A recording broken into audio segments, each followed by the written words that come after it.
Hello everyone. Welcome back to Hang 51. Sorry I'm late, guys. The meeting went a little long, and then when I got back here, my whole computer had completely locked up. So I guess your chat window quit. I don't. What time did it quit? Do you guys know what time it actually quit? Because I have no idea. I just came back. Everything was locked up, solid. I couldn't even shut the computer off. I had to do a manual hold the start button down to close it. So, all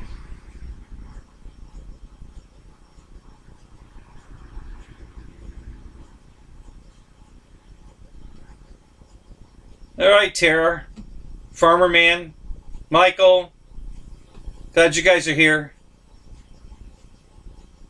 Yeah, I'm sorry about this, guys. Yeah, it was a horrible meeting. It was a mandatory meeting that everybody had to attend.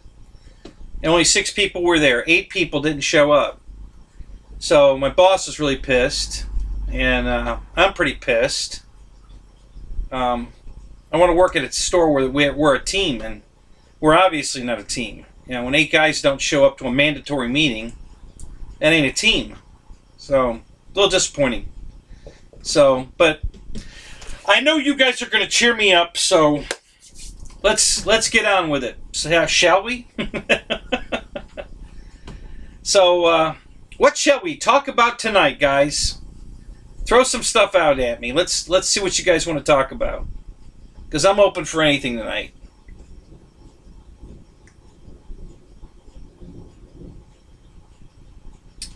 I haven't even checked to see if Raptorcam's working. Let's check it and see.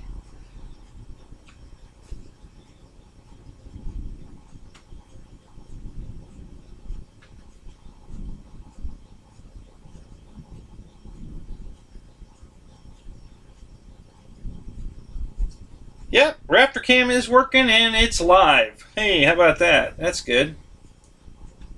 All right. So, hello. How you doing? Yeah, Raptorcam's live. It's not even froze up. It's working. I had to do a hard reboot. I mean, total reboot, restart, man, everything. It was a... I don't know what the hell happened. I had it all set up. Obviously, you guys were in the room for a little bit. What time did you guys get kicked out of the room? What time did it actually shut down on you? Holy yak, Batman. How you doing, Fred? I'm glad you're here. Yeah, we went over the yak Tuesday night, but I just left it on the table because I kind of said I would. So, yeah.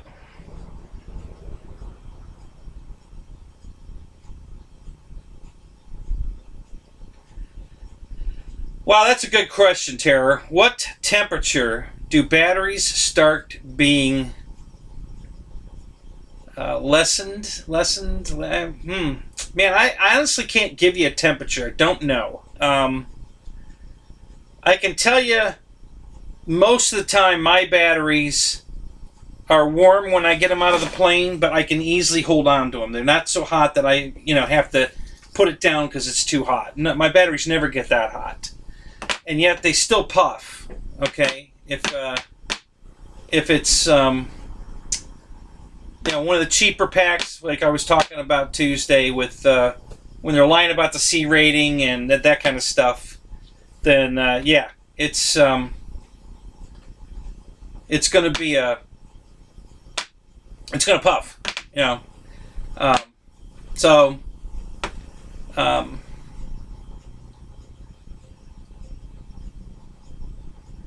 3 grand CAD had to get the deal. All right, Farmer Man, you got me curious. What does that mean? I'm not on board with you. I don't know what you mean, but I want to know.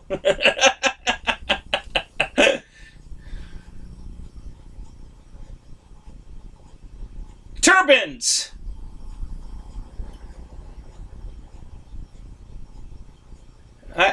We can talk about turbines. I don't have one. I wish I did. I'd love to have one. Picking up a boomerang sprint and King K and be ready to fly 20 liters of fuel and oil included. What's a King Tech? Farmer Man, what does that mean? What's a King Tech? Come on, inquiring minds want to know.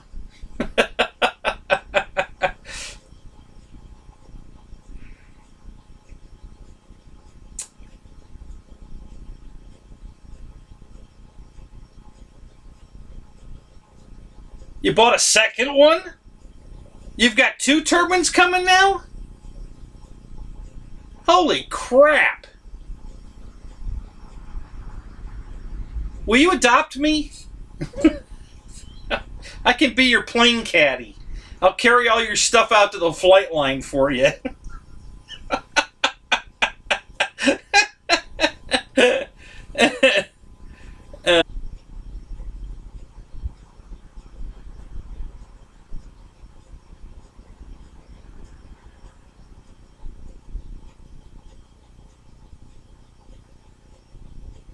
Okay, flight. We can talk about flight times. What are you talking about, Tara? What flight times on the jet, or on our like this? Which one are you talking about?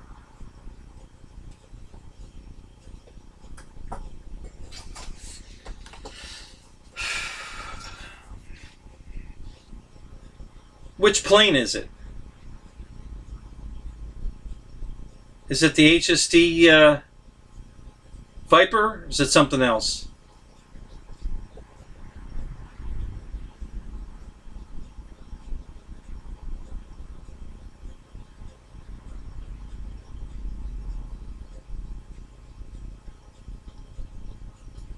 I did. Well, I kind of did start over. I mean, I started everything else over. Are we streaming, or did it freeze up?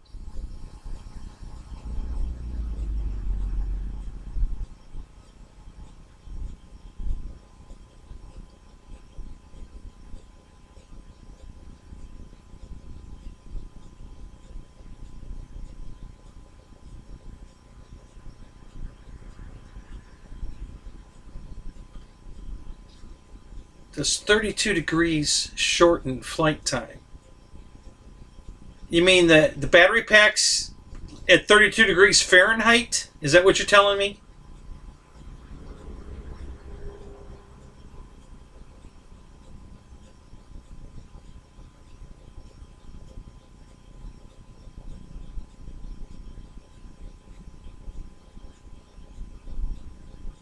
How you doing, Josh? Are we streaming okay now, or do I need to do a reboot?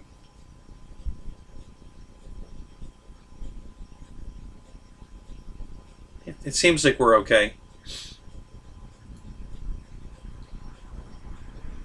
So, here's the story on temperature. Yes, you want the batteries warm, definitely. You don't want to start a flight at 32 degrees. I mean, it's okay. You're not going to really hurt the battery any, but it will shorten the flight time.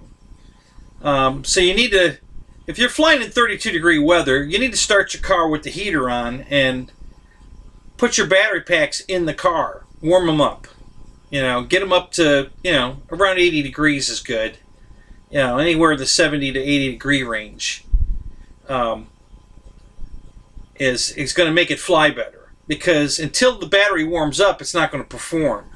So if you take off with it cold, you'll get in the air probably, but, as the battery warms up, the performance is going to come up. And if you start with the pack already warm, then your performance is there right now. So, yeah, it's better to warm the battery up. RC Geek, Chris Wolf, has actually touched on this.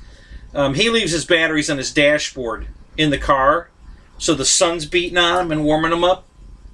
So that's a trick he uses. And if you're at 32 degrees with the sun's out, you can do the same thing. Especially if you have a black dashboard. That's perfect. Now you don't want to get them hot, but you do want to warm them up, for sure. Yeah, cold isn't good for the batteries. I mean, it's not going to hurt them.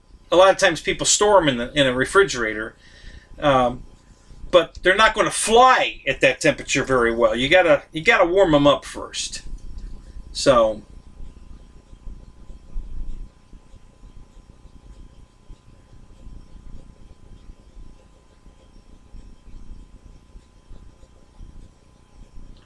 Yeah, yeah. If your phone gets that cold, you're gonna. Yeah, yep. That'll happen.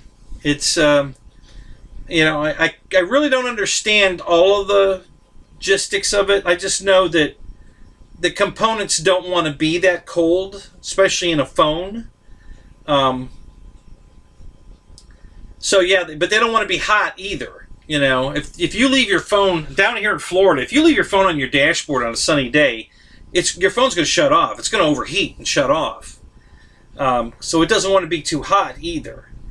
So, but yes, batteries are they've got a window of, a plus minus window where you don't want to be lower than this or higher than that for maximum performance. So yeah, I would definitely want to keep my batteries in the 75-degree range. Plus or minus 10, I'd say. But yeah, that's probably where you want your batteries before you start the flight.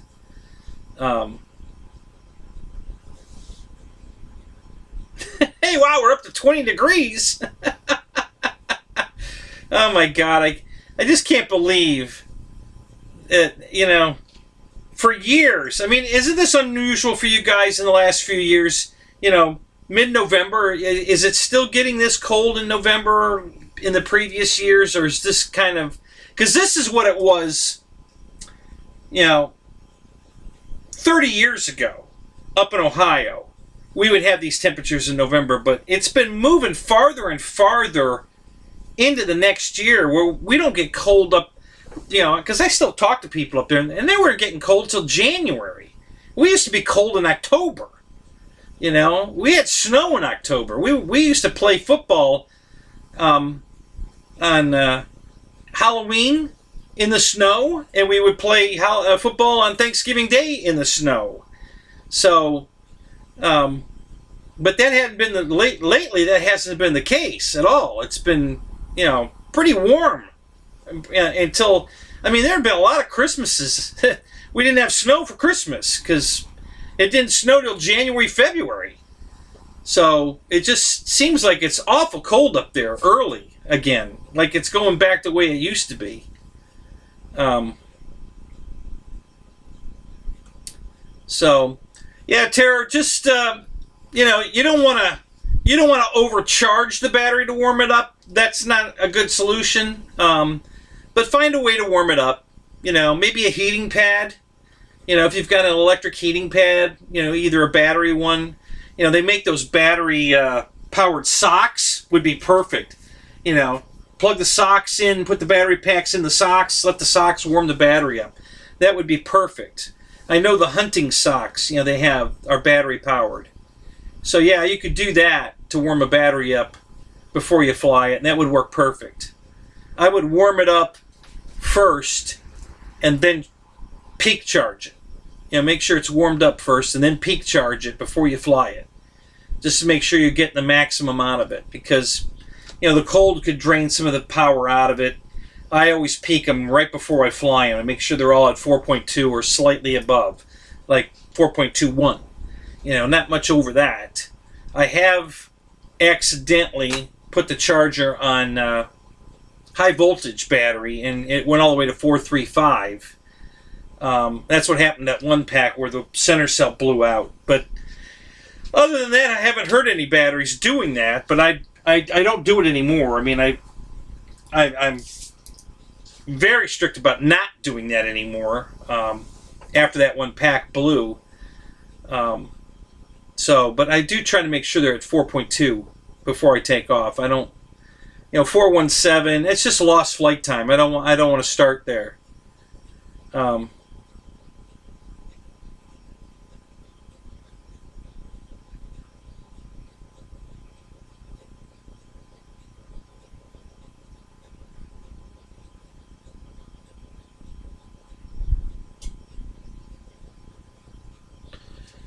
Yeah, Josh is right. A car battery has a much lower cold cranking amp rating than it does, when it's warm. So, and we always test them based on the cold cranking amp to see if it's, go no go battery anymore. What do you say, Roy? Welcome to the show. Glad you're here, guy. So we got 11 in the room. Good. That's good, considering how late I was, and and my computer was screwed up. But yeah, thanks for coming, guys. Appreciate it. Appreciate all the likes already. Thank you. Thank you very much. It means a lot to me. It means a lot to me. I don't give a crap what it means to YouTube. It means a lot to me. I'm not here to please YouTube. I'm here to do this for you guys. I want to share my experience with this hobby, help you guys out, help you make good decisions going forward. Breaks my heart when I see somebody get in this hobby and they start buying all the wrong stuff, and then they're, because they're following bad advice, and then the next thing you know, they're getting out of the hobby because it's too expensive and they're breaking airplanes. Some of the guys at my flying field that think they're qualified to train people to fly, just let them, just hand them the airplane and say, okay, go ahead, take off, and then when they crash, okay, well, crashing's part of learning. That is not my philosophy. That's the stupidest thing I ever heard in my life. My job as the pilot trainer, is to keep your plane from crashing. Under all circumstances, that's my job. It's to make sure you don't break your airplane or let it fly into a tree or let it fly away. That's my job, okay? And for these guys with the attitude, oh, well, crashing's part of learning. Yeah, that's the stupidest thing I ever heard in my life. I tell everybody that when I'm training them is, listen, the most important thing, especially when they're flipping the safe on and off, I said, listen, don't push it like you feel you need to leave the safe off to learn, okay? Don't push it. If you've got the slightest twinge that you're uncomfortable, turn the safe back on. We can always turn it off again, okay? But if you wait too long and the plane crashes, our day's done. Our fun for today is over, okay? Because now we have to go buy parts to fix the airplane, or at least glue it. There's downtime where we're repairing it, and our fun's over. So at all costs, we have to save the airplane. So I'm here to help. If you get in trouble, hand me the radio.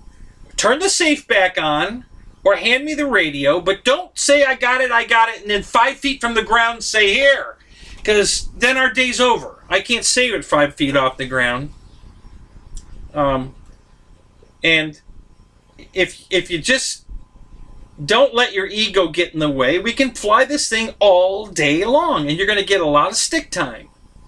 So, but it's hard to get it through people's head. They just feel like, oh, I'm a failure if I give you the radio or turn the safe back on. I got to learn to do that. Yeah, you need to learn to do it, but you don't have to learn to do it on this flight. Okay, we got all day, and all week, and all month if we need to learn. Okay, we don't have to learn today.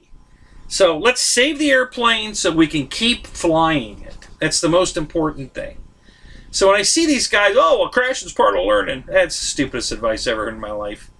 That's just idiotic. I can't even believe people say that. It just doesn't even make sense. So, I had to crash back in the day because we didn't have the technology we have today. We didn't have anything. Hell, it was tough to even do a buddy box back in the day, and it was on a cord. And most radios didn't have the capability to even do it anyway. But the ones that did, it was wire. You had a plug. You had to plug the two radios into each other, which meant you had to stand right next to each other, which is a good thing anyway. But, today with the wireless crap, you guys could be, I don't know how the range is, but it's probably more than 20, 30 feet. And, it's just there's a lot of good technology out today. And I say take advantage of it. Absolutely take advantage of it.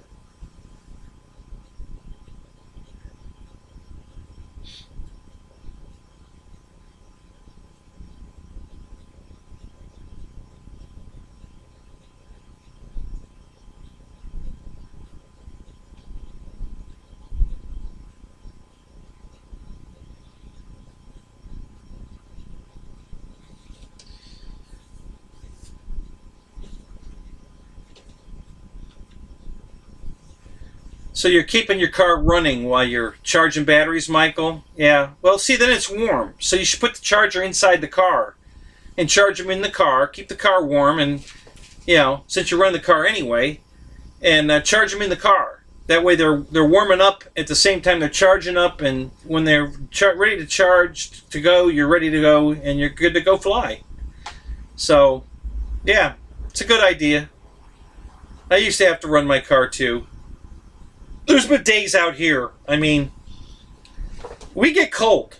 It just doesn't stay cold. There's plenty of days down here overnight that it drops below freezing. It's even been below zero. Not very often, but and even the freezing's not very often. But it gets cold here. But usually by the next day, 10 o'clock, 11 o'clock, it's usually back at 60 degrees by 10 or 11 o'clock. And that's good enough for me to go fly.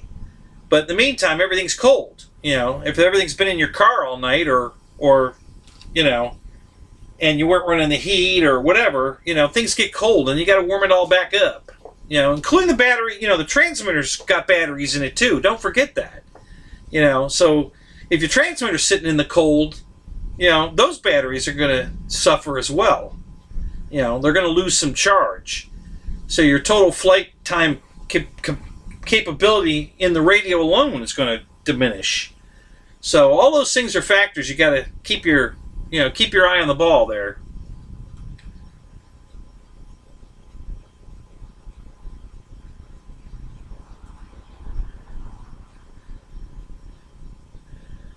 That's what she said.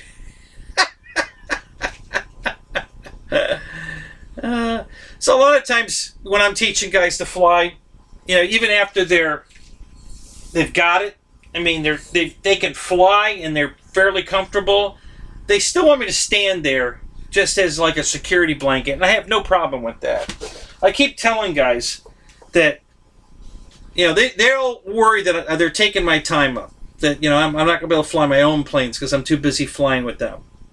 And I tell them all the same thing, and I mean it. It's more fun to fly with you, especially if we're playing Panic It, and I let them set the level that we're going to go at. So,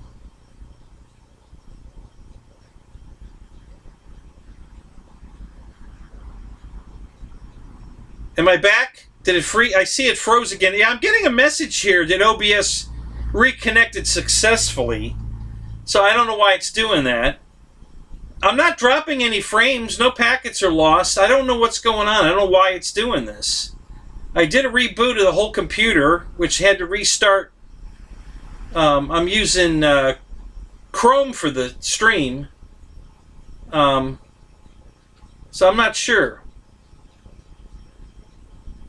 So we're all right. So how long was it frozen, Farmer Man? How long did it freeze? You say, damn, he froze, and we're good. You're back. Okay, so how long was I frozen?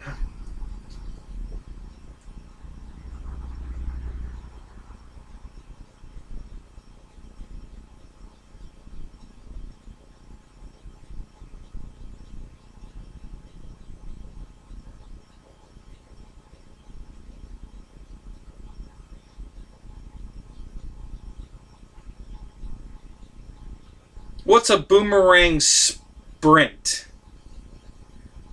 Farmer Man. I don't know what a boomerang sprint is.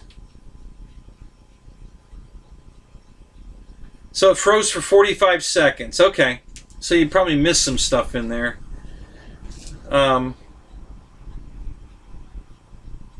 82 years? Holy crap! I'm a fossil!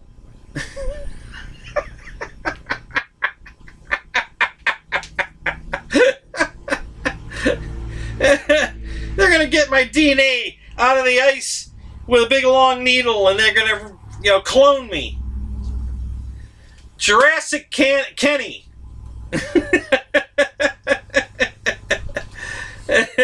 Yeah, it's the Russians. That's what it is. You're funny, Michael. We gotta go fly together. You're hilarious. Oh, that's good. So watch this video. Okay, well I would, but I can't watch it right now. But I will watch it. Yeah, I've got the link now, so I can go watch it. Oh, that's funny.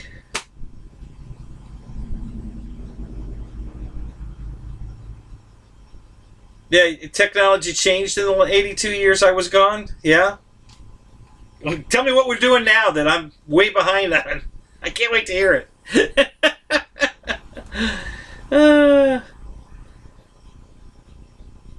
Uh-oh, we lost a couple people. Who left? I know Victor was here earlier. He didn't come back, did he? I saw he had... He said, thanks for the heads up. I don't know if that was sarcasm or not. I did say in the video I was going to be late because of work, so I was hoping that... Virtual RC. Well, we got that now. You know.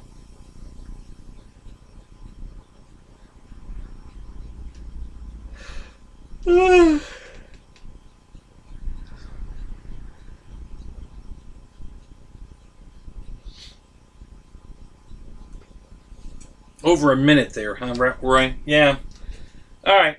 I mean, I can stop the video, close everything down, reboot, start it all over, and start a whole new chat if you guys think we need to do that.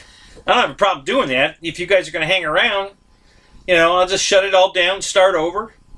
But, you know, because, you know, it's done that twice now. I've gotten that message twice that OBS reconnected successfully, and I'm like, when did it disconnect? Because it didn't tell me. I didn't get any notification that it left. I only get a notification that's back. So, yeah, I don't know what the deal is. I was pretty pissed off when I got home, though, and came out here, and everything was off. Because I left the computer up in standby mode, so you guys could chat in the room, you know, until I got in. And, you worked 11 hours today, Roy? Yeah, I worked 10. Yeah, they called me back in. Somebody called out again today.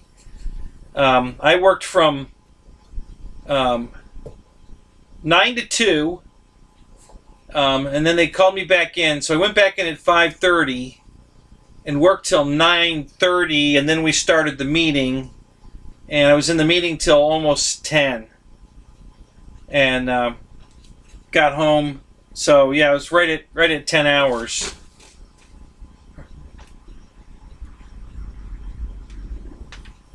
Getting close to 10 hours anyway. And now I'm going to be working 12 hours tomorrow because it was definitely one of the things. The problem was today is there was scheduling. He screwed up the schedule bad. He didn't. This is our truck day. This is the day we get our inventory on a big semi. And we have to put it all away. So, every other time, he always schedules extra people on truck day. So, there's people to keep running the store as normal and people to just put inventory away. Well, I was alone until noon, putting truck away. There was only 3 of us in the store. The wholesale commercial manager, the DIY, do-it-yourself side manager, and me. That was it. It was the 3 of us. So the 2 managers are pretty much holding the counter down, taking care of customers on the phone and walk-in, and I'm putting inventory away by myself till noon. And I got off at 2, so we only had, and there was only 1 guy came in at noon, and there was supposed to be a second guy in at 3:15, and he called out today. So it was just the second guy in, Adrian, came in at noon, and he was alone until about 3, I guess, or 4. I don't know what time George got there. George showed up. He was covering for another guy that called out. But he should have had, usually has 4 people scheduled on truck day to close. You know, 3 guys, the normal closer, and then 3 extra guys to get all the truck done. And he only had 2 guys all day. It was terrible. So we didn't get truck done today. So now my boss wants me to come in early tomorrow. I'm supposed to go in at noon, but I'm probably going to go in at 9 or 10. Because we just have a lot of truck to put away. We have to stop what we're doing to take care of customers. And, if it's a busy day, which it was a pretty busy day, it wasn't busy, but it was steady. We had customers in the store all day. So it's hard to get back on the truck, if you're, as soon as this customer walks out, another walks in, all right, well, I got to stay on the counter because I got to take care of this customer. So it's a little bit of a pain. But yeah, he just didn't schedule enough people. And then nobody showed up at the meeting tonight, and it was mandatory to be there. So he was pissed, and I'm pissed. That's not a team. I want to work where we're a team, and that's definitely not a team. So, you had a shitty day, Roy? Yeah?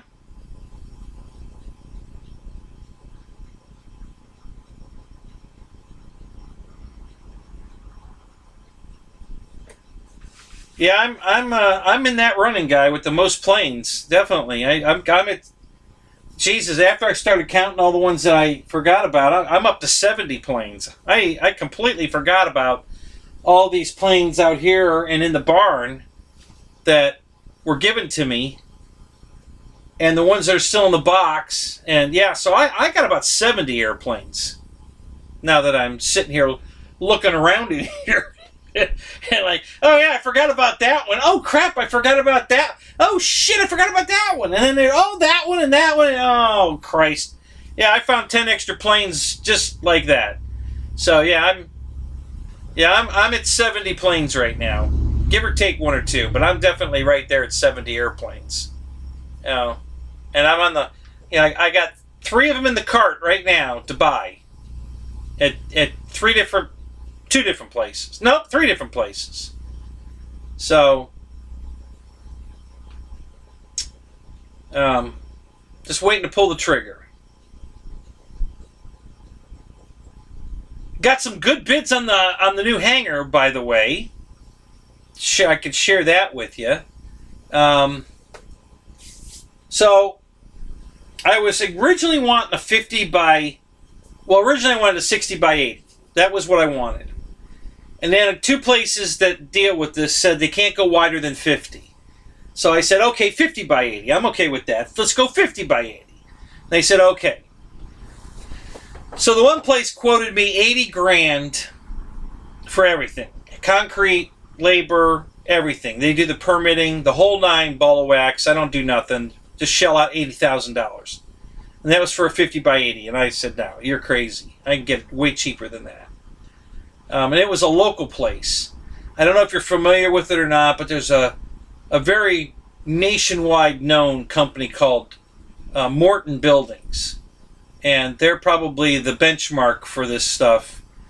And I can get one from Morton for $80,000. So that was, this guy was out of his mind. So I called this other place yesterday, and they had a special on a 50 by 100. So I said, okay, so what's the price of that? And he said, well, it's going to be 49 and change, 49,000 and change for everything except the concrete. So I have to do my own concrete work, and then they'll bring the building here and put it up, finish a 50 by 100 for 49 and change. And I've got a friend that does concrete work, so I think I can get the concrete done pretty cheap. I think I could get that done probably for $10,000. Might be a little more than that, but I'm pretty sure I could get it cheaper than, he estimated about 30 grand for the concrete, and I know I can get it done cheaper than that. So we're looking right at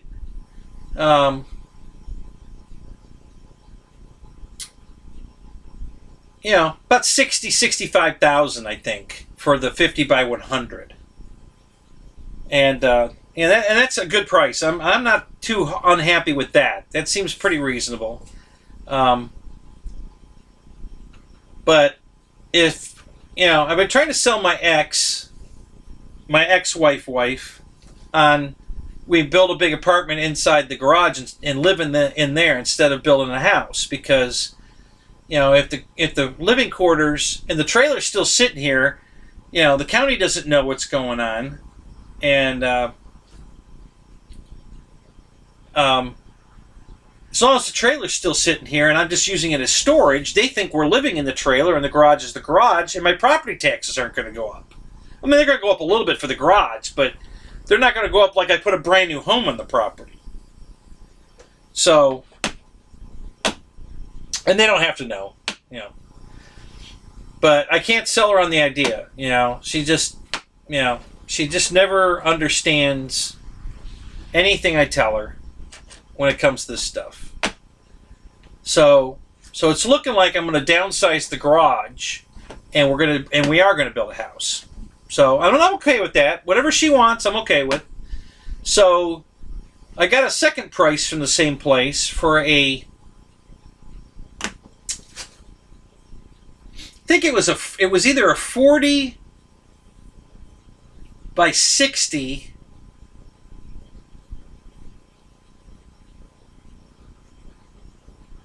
or a 50 by 60. I don't remember. I can't remember exactly. It was either 40 by 60 or 50 by 60. And that one was only $29,000 and change. And the concrete work was going to be about half of the other one, because it's about half the size. So now I'm going to be, $30,000 plus $5,000 in concrete, maybe 8, definitely under 10. So now we're looking at like $38,000 to build my 40 by 60 garage. And I'll put a small office kind of apartment in there. Just a small, probably a big single hobby room. And put the airplanes in, and a TV and a sofa, so that I can, hang out there in the garage, because it'll be air conditioned. The office will. Office / apartment. But I'm not going to put a kitchen in it and extra bedrooms and all that. It'll just be a full bath, so I can take a shower out in the garage, because when I'm working on a car, I'm going to get all greasy, and I don't want to go in the house to take a shower. I'm going to take a shower in the garage, put on some clean clothes, and then go in the house. So it'll have a full bath, and probably just one room, maybe 2. And so it'll be a lot smaller than what I was planning. So it'll end up, I'll have the same amount of room for the planes and the cars. I'm going to have plenty of room for the planes and the cars, if we're not going to live in it. We're going to just stay in it for a couple months, well, more than a couple months, while they're building us our new home.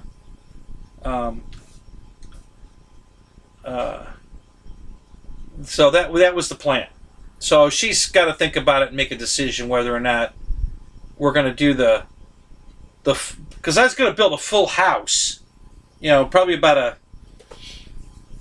it's going to be almost 2,000 square foot house inside the garage. Probably 3 bedrooms and a hobby / great room. Kitchen, probably not a dining room. We never eat in a dining room anyway. And I was going to let her, go look at house plans and just pick one. Whatever you pick, I'll build. It's not a big deal. And so we haven't gotten to that yet. But yeah, so that was the plan.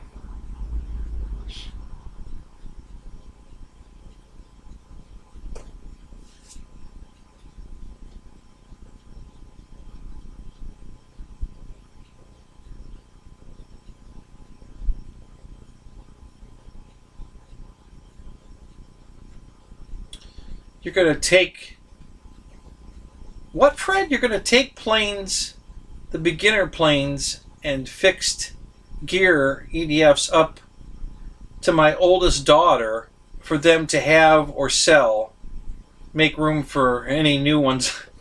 So, does your older daughter live close by? And, is she into flying these things? I mean, or is she just going to get them and sell them for you? I mean, I understand making room. That part I get. I don't get, though, why you wouldn't. I mean, unless she's into the hobby, or she just wants to, hold them for you, which would be wonderful. If she's willing to, just keep them for you, that'd be great. So, kind of elaborate a little bit on that, Fred, because I'm interested. That's very interesting. Roy's a concrete guy. I think you'll be around 15 grand minimum on the concrete. Right. That's what I'm thinking. Now you're thinking on the big building, right? 15 grand. The 50 by 100 building.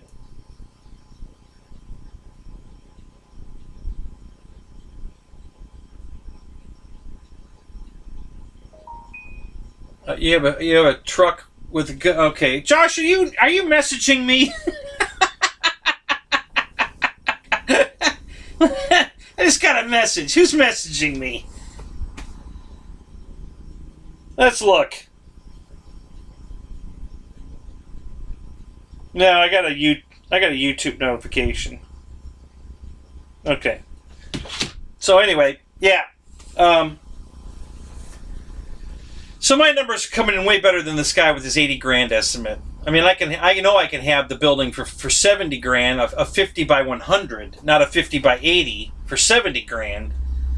And this jackass, throws a number at me at 80 and thinks he's doing me a favor. So, but anyway, so that's where I'm at. So we're going to discuss this a little more. And we're going to make a decision pretty quick. It's only going to take them. If the big building takes 2 weeks to put up, and the littler one is only going to take a week to put up. So once I pull the trigger, it's 6 weeks out for them to manufacture all the panels to build the building. And the only reason it's 6 weeks out is because Christmas and Thanksgiving. There's going to be some downtime at the plants for getting the metal work done. So they're figuring 6 weeks from the time I place the order till it's ready to put up. And the same guys that bring the building here are the ones that are going to put it up. So the crew is going to come with the building, get here, and put it on my concrete slab. So, and my ex-wife was so happy to hear it was only going to take a week to put up. She just loved that. So we have a few more quotes. I got another quote from another guy. Good friend of mine was in the aluminum business for years. And I built my own garage on my other house. It was 21 by 22. And I did it for $900. But that was at least 15 years ago. I had a pad on the back of the house for a 2-car garage. And I called him and had him come out and put up a carport. Basically, he put the footer in and the structure, the four posts and the roof. And I think he charged me parts and labor. I think it was $2,200 to do that. And then I bought all the panels to make it a garage. And I think all the panels were $900. And I did it myself. I did all the walls and the front, cut the hole for the garage door, went and bought a garage door, installed the garage door. I did it all. And then I put all the electrical inside it, and it came out beautiful. And I had 2 cars out there in the garage, and I had plenty of room for a little work area in front of the cars, a workbench and stuff like that. My welder was out there, and so it was really nice. So I wanted to do it again, because he built himself a 36 by 36 out of the same panels. And it's just a styrofoam, they call it walk-on roof. It's a 3-inch thick piece of styrofoam, dense packed styrofoam with an aluminum skin on each side. And it's tongue and groove. There's a socket and they snap together. Just kind of like the new laminate flooring that you just snap together. So, hey Jackson, welcome to the show, man. Glad you're here. It's good to see you again. So I built the whole thing out of that. It was pretty easy. It took me less than a week to build it. It was simple. I think it was 3 days, to put it all together. And that was, I cut the hole for the door, and I put the flashing around the opening and finished it and everything. And then, I had to go buy a garage door and put that in. And then the garage door took a day to put in. That was no big deal. But it went up real nice, and I was really happy with it. So I called him to get a price, and he just gave me a number for the size garage he has, 36 by 36. So he figured out all the material he was going to need and how much it was going to cost. And he told me it was going to be $29,000 and change for a 36 by 36, and I have to put it up, which is no big deal. I mean, it's not that hard to do. I could have done it, but I'm thinking price-wise, I'm better off with these other guys because I'm getting a bigger building for the same price, and they're putting it up. So I've already pretty much given up on that idea, even though I would rather have it out of that material because that was sweet. There are no. There's only corner posts. There's no posts in the middle anywhere.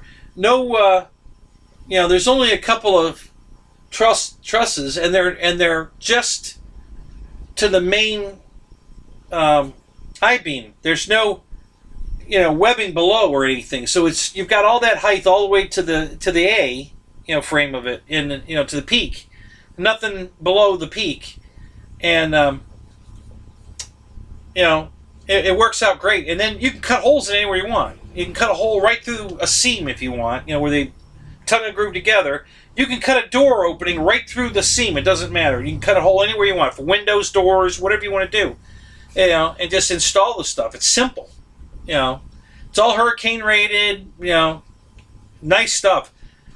My garage went through several heavy storms. Not a mark. And it was perfect. So I wasn't against using that. I was, but the price. It's being a little not price effective to do it.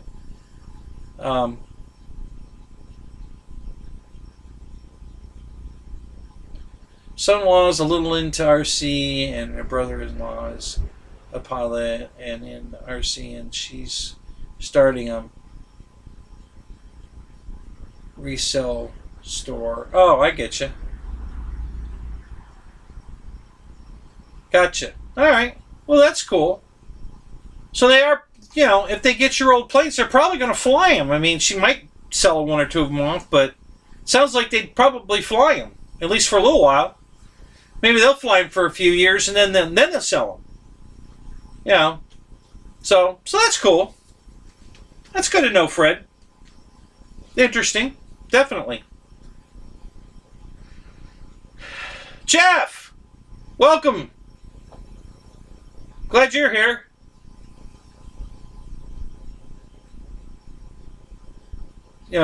For you guys that didn't make the Tuesday show.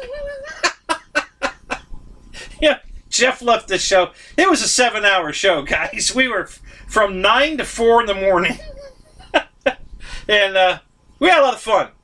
So at the end, it was Jeff and Brian Chambers and Farmer Man and me.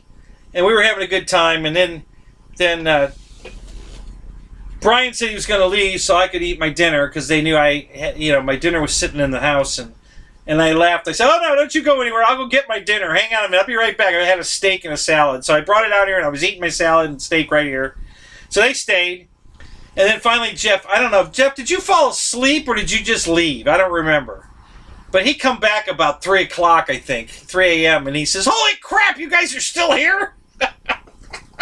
Yep, we're still here because Farmer Man said we're going to watch the sun come up at 6:30.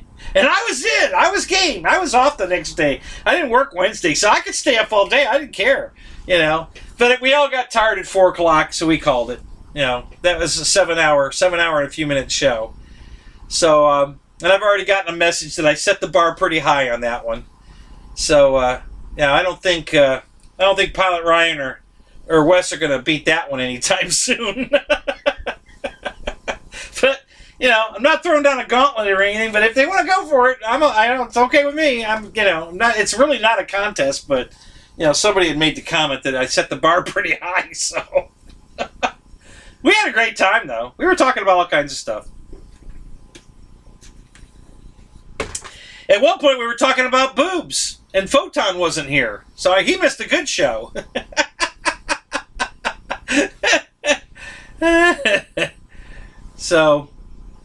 But we had a lot of fun. Michael, you've got a guy that knows a guy? Yeah? You got a guy that knows a guy that knows a guy that does concrete work, right? His name's Vinny.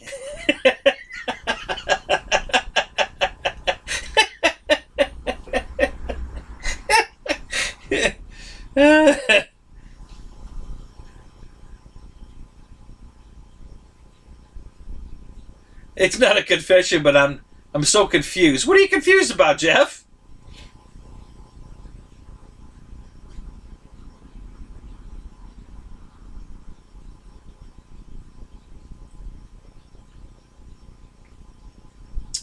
This plane, Josh, this is the 90 millimeter Yak 130. Yeah, you weren't here Tuesday.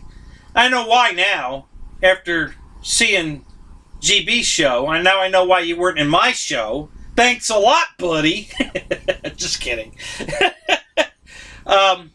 This is the 90 millimeter Yak 130 from Motion.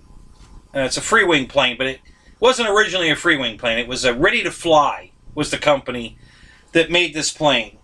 And they either got bought out by Free Wing or they merged or something, and it was renamed Free Wing, but it's still built exactly the way it was when it was ready to fly. And awesome detail. It's amazing, the detail. It's got a full trailing arm suspension on it. And look at how this thing floats. Look at the the compression on this thing is, so when it's going across the ground, and it's light right now, there's no battery in it. So with another pound of batteries in it, it's actually sitting slightly compressed on the suspension. So it has up and down travel. And it just, as it's taxiing across the grass field on takeoff, you can see the suspension working underneath the plane, but the plane's rock solid. It just stays nice and stable, rolling, and the suspension's all working underneath, and it's cool as hell. And it's so scale looking. I mean, it looks exactly like the real plane. Now, granted, most of this stuff is plastic cladded. It's got, aluminum or steel parts inside plastic. But it still looks real good. But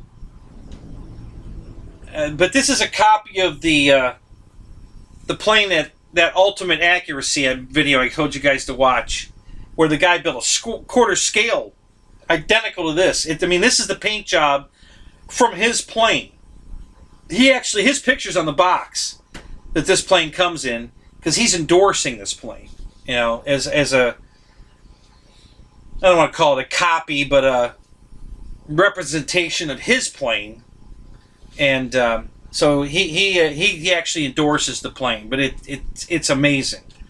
The landing gear on it, the way that the doors all open, and then half the doors close with the gear down, and the doors that are actually holding the, or that are in the way of the retracts themselves stay open, and the rest of the doors close, both the mains and the nose gear, and then they reopen, the gear all goes up, and then all the doors close. It's beautiful. A nice slow motion. It's just cool as hell. The air brake right here opens and closes in the back here. That works. It's a full flying stab. It's got Fowler flaps. So the flaps actually come back and then down and then really down on the two positions. Just a super, and it sounds amazing. It's the most I used to think the free-wing F-86 was the best sounding jet, ducted fan jet that sounded the most realistic, until I heard this one, and I mean heard it live.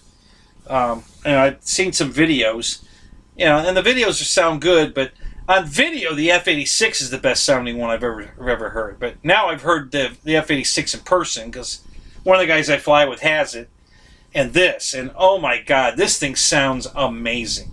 Way better than the F-86 in person. Oh my God. No, it's an 8-cell. It's I'm flying it on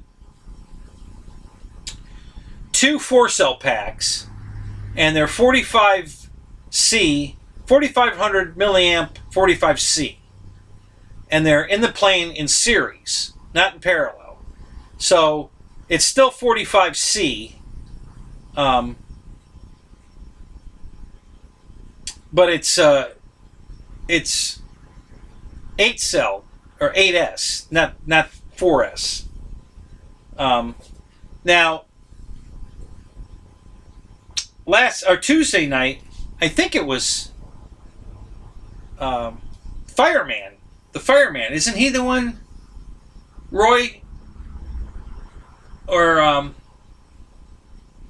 Farmer Man that said he had 3 of these? And he's got 2 of the... I think he said he has 2 of the 8-cell versions and 1 of the 6-cell version. He's got 2 of the red ones. This plane comes in the red and white scheme or the gray scheme. There are slight differences. When you buy this scheme, the gray scheme, you get 2 pilots and all the armament. There's 8 missiles and bombs to put on pylons to hang underneath the plane.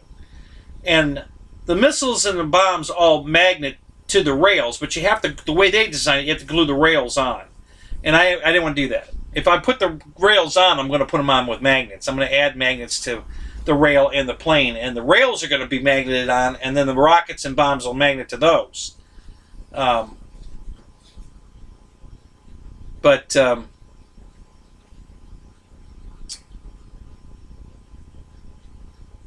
Do I have any more video of this one? I don't have any video yet of this one at all. I tried one day to get some video of it, and I zoomed the camera in too much, and I didn't get any usable footage. Now, I did shoot some footage Sunday, but I didn't take this plane. I took the A1 Skyraider.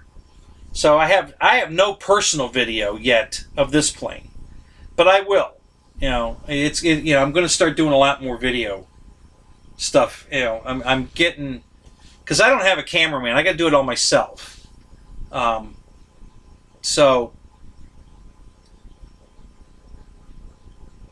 Okay, so what do you... Jeff says, cheers, I've had a few... Made the stupid decision to take the motor sticker off of my F-15 now, and I've got Cranky giving all of ours. The plane's my... hands table. I think the damn dog got glue.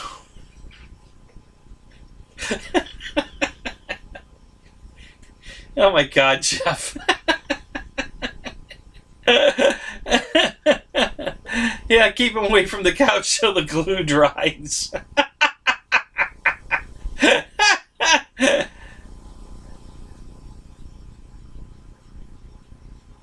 Oh, you have, Fred, you've got both the 6S and the 8S. Have you flown them both?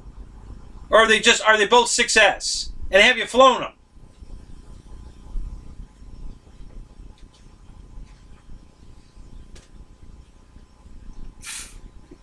Oh, you've got the smaller red one. You've got the 70mm red. I got you. I'm on board.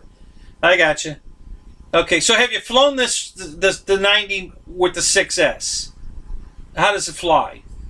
Because, man, it flies beautiful on the 8S. I'm just curious how good it flies on the 6S.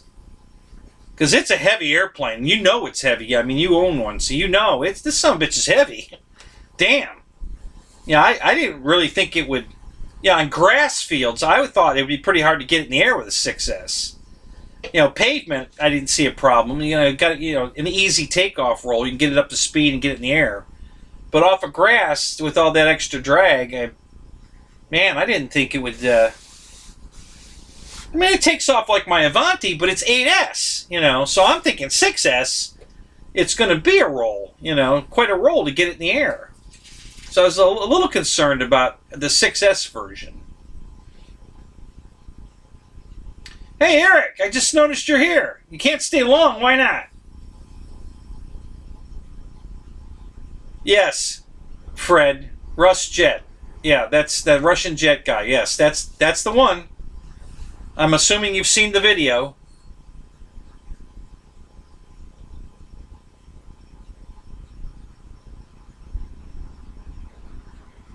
Yeah, it's got awesome landing lights, this thing. There's one on each leg. And they're super big and super bright. I mean, blinding. When you put the gear down and you turn final coming at you, holy crap. You can see the lights, man. There's, if you're in the plane, you'd have 3 green. But outside the plane, you got 3 white, man. And it's obvious. The gear's down, man. There's no guesswork there. Holy crap. Yeah, the gear's down. I got 3 white, man. The gear's down.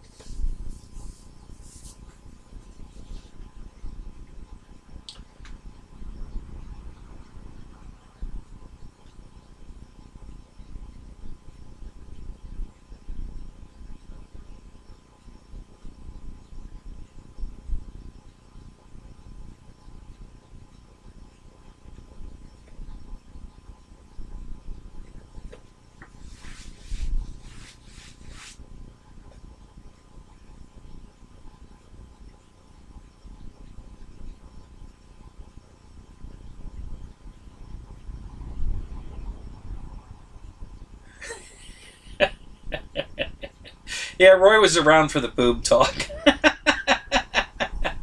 Yeah, but Photon wasn't here. He missed out on the boob talk.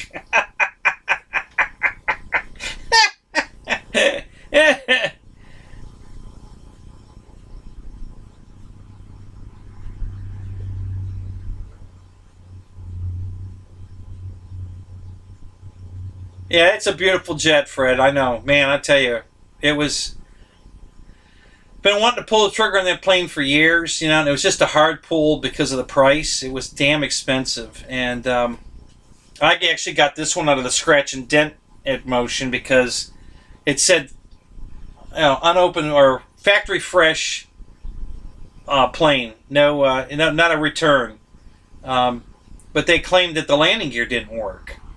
None of the landing gear worked. And I'm like, well, there's no way you got 3 bad landing gear in one airplane. I mean, the odds of that are astronomical. So I figured it had to be a wire or possibly the control board was a problem. And I knew I could fix that, one way or the other. Either with just bypassing the box and running the wires direct or something. But I knew I could fix it. So they knocked over $100 off, I think it was, on the price. And all I had to do was repair it. I was like, okay, I'm in. So I bought it. I didn't even hesitate. I bought it. And when it got here, I put it all together and tested it, and the landing gear worked fine. So I don't know what their problem was there. But one of the flaps didn't work. And I had 2 issues with the flap. First issue is one of the flaps was unplugged. And when I plugged it back in, the wire felt kind of loose, but it worked. And everything was fine.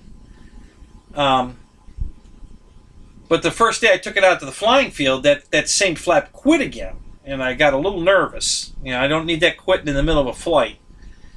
So, that night when I went home, I took the 2 flap wires out and reversed them. They plugged straight into the control box. And I reversed them, and then it worked fine. I mean, I've only had it stop once since then. They've been cycled a load of times. And they've been reliable every time but once. One time it froze, but it freezes in the half down position. So I've already made up my mind that once I commit to a landing or a touch and go, once they're at half flaps, they're staying there until the plane's landed on the ground. I'm not going to try to move them because if I try to put them back up and only one goes up, it's going to corkscrew it in the ground. So I've just made the commitment that once they're at half flaps, that's it. They're staying there. So, and it's been fine. Haven't had any problems with it. The other issue I had with the flap, because it's a Fowler flap, it's a mechanism that's on a rod with these long arms that are what push the flap back and then down, because there's a pivot point that's not at the wing level. It's down from there to give it that swing, so that when it slides back, it goes back first and then pivots down, and it actually comes away from the wing. You know, there's no hinges here. The hinges are back here. So it comes back and then down, and there's a gap there. And then when it goes all the way down, there's a huge gap there. And the arm mechanism is a little tiny clevis arm.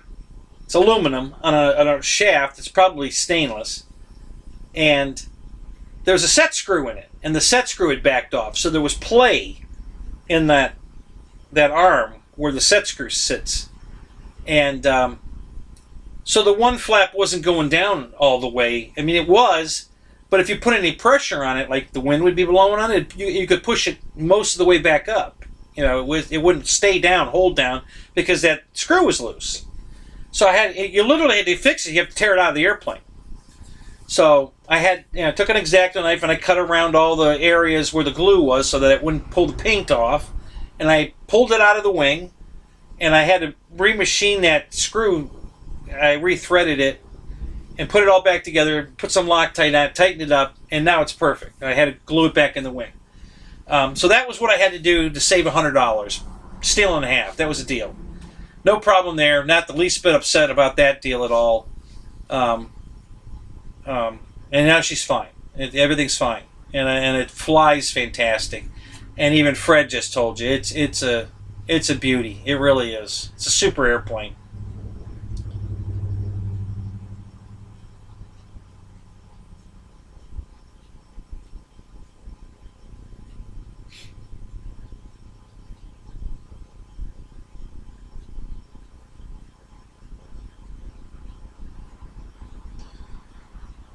So Jeff, I've heard this sticker story before. What's the logic behind taking the sticker off the motor?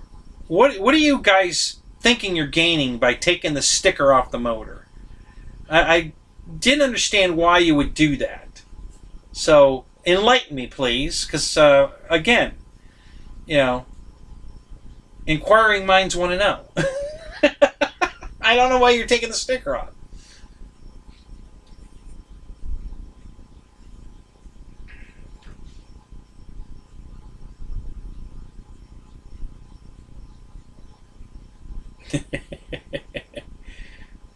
That's all right, Eric. We don't mind if you can't stay up 7 hours. Most of us can't. But there were a couple of diehards. Everybody's teasing me about it. And I keep telling them, listen, I wasn't alone. I didn't stay up for 7 hours talking to myself. There were people in the room. We were having a good time. It's not like I stood here for 7 hours by myself. There were other people involved here.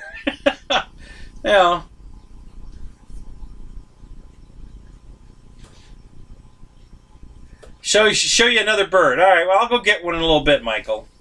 Let me get caught up on the chat here, and then we'll vote on what you want to see.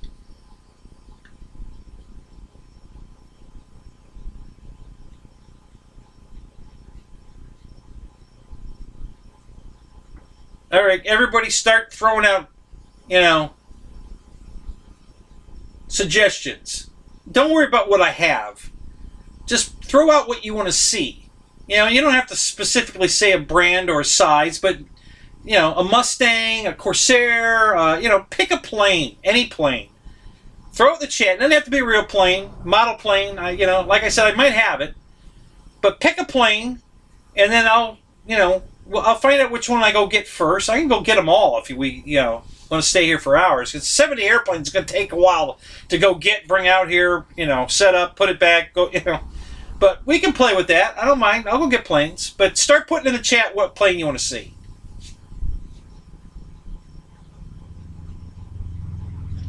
All right, Fred. I will check your maiden flight video here. What Which one's the maiden of this? Is this the red one? The seven or no? I'm sure it's the 90. Um, so yeah, I'll definitely go watch that. I use half flaps. Yeah, I don't. I tried. And I accidentally hit full flaps. Holy shit! It stopped in midair. I mean, when the flaps went down, and it then came to a stop. Thank God I was only like 6 inches off the ground because, it landed. As soon as I hit full flaps, it landed. It just stopped flying, and it was on the ground. Thank God for the suspension. It didn't hurt anything. It landed good on the suspension, but the suspension took all the weight of that plane because it just stopped flying as soon as I hit full flaps. I got to remember never to do that again. Half flaps is perfect. I don't need any more than that. So yeah, note to self. And I haven't, I show off the air brake just because I can. But I haven't had to use it because I landed on grass. The plane slows down immediately when it hits the grass. So if I was flying on pavement, then I would deploy the air brake to slow it down. I mean, to stop it from rolling all the way down the runway. And with the throw on the full flying stab, it goes it goes 60 degrees each way. So once I land air brake and the elevator, and it's a windbreak. I mean, it's going to stop pretty quick. No doubt about it. It's it's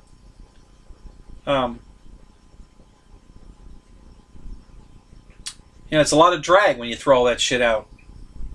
So I don't think I need to put any wheel brakes on this thing. I think it stops just fine.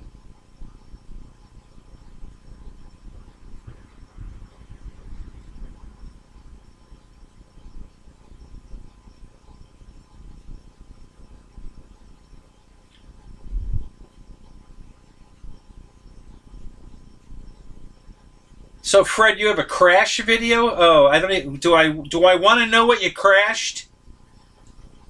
That doesn't sound good. Please tell me you didn't crash this thing.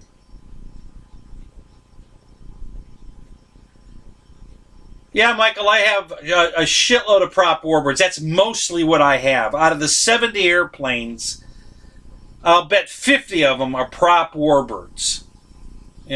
All different kinds. All different sizes. I got a lot of prop warbirds. That's my wheelhouse there. I love those. I have two 810s. I have the FMS 810. Little damage on that I have to fix. And I have the LX models 810. They're both 1500 millimeter airplanes. So I have two 810s. So, thank you, Tara. So we got a vote for an 810. There you go. The 262. Okay, I could bring that out. Yep. I've got the Avanti gear in it, and the mains. I ordered the nose gear and I have it, and I was getting ready to put it in, but now I might order another one. I might put that nose gear in my Futura, the FMS Futura, because it needs a nose gear and it looks like that one fits, and it's a lot cheaper than the FMS one. So I'm gonna probably. I'm not gonna have any time tomorrow. Yeah, it's gonna have to be next week. I'm not gonna have any time before Saturday when I go flying.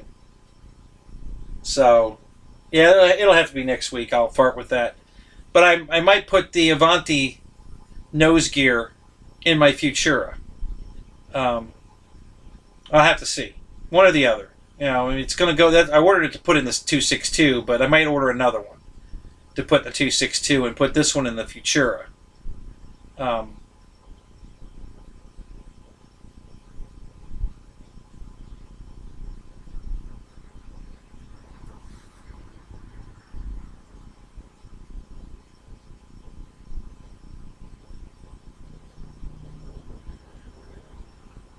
Oh, you remember me talking about that, Jeff? My exclusive bird. Oh. You want to talk about that, do you? Okay. I haven't bought it yet. And I don't know if I want to tell you guys because I don't know how many they have in stock. And if you all run out there and buy it, then I won't get one. So I don't know if I want to tell you that one yet. Yeah, once I pull the trigger on it, then I'll tell you all about it. But,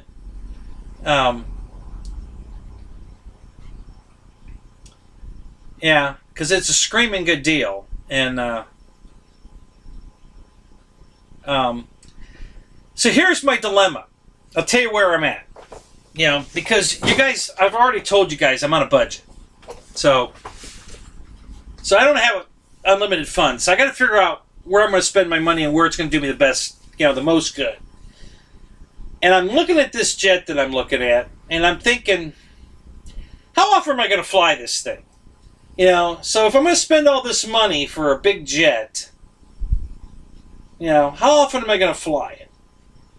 And would the money be better spent on something I'm going to fly more often than that one? So that's what I'm contemplating right now while I'm waiting for Black Friday deals to show up. Because the Black Friday deals might skew me to, a completely different tact, depending on who's got what on sale. So, but yeah, I'm a little reluctant to tell you guys about this plane because I don't know how many they have. I mean, if they got a boatload of them, then, we'll all buy them. But, I don't want to lose it by opening my mouth. So, yeah, I don't think I want to divulge that just yet. But maybe soon, Jeff, because, like I said, I have it in the cart. I just have to pull the trigger. And I'm waiting for... I'm waiting to see if anybody's going to come out with a Black Friday deal. I'm really disappointed this year. These guys are killing me this year. Motion isn't doing anything. I mean, they have 6 planes on sale, but they've been on sale for, 3 weeks already. And they're, 2 of them are planes they just want to get rid of, because they've already got the replacements. The flight line Red Arrow, the BA Hawk, because the new version's out. The new version's only $30 more than the old one, and it comes with the upgraded landing gear and an in-runner motor. So it's a much better bird than the old one. So they're discounting the old one and trying to get rid of it. So I'd rather pay full price and buy the new one. So that's no deal. They're trying to get rid of the camo 6-cell F4 because apparently nobody wanted it. Nobody wants the camo or the 6S. Everybody wants the 8S and I guess they call it the Ghost. The gray scheme. The regular Navy gray scheme, not the that was probably a Marine plane in the camo color scheme, I'm guessing. So that's on sale. And then there's one other one that's a full plane. And then the other 3 are all plus planes. They've got versions of the MiG and... God, I can't remember what the plus planes are. But they have 3 plus planes on sale. For you guys that don't know, the plus means it doesn't come with a motor, a speed control, or the fan unit.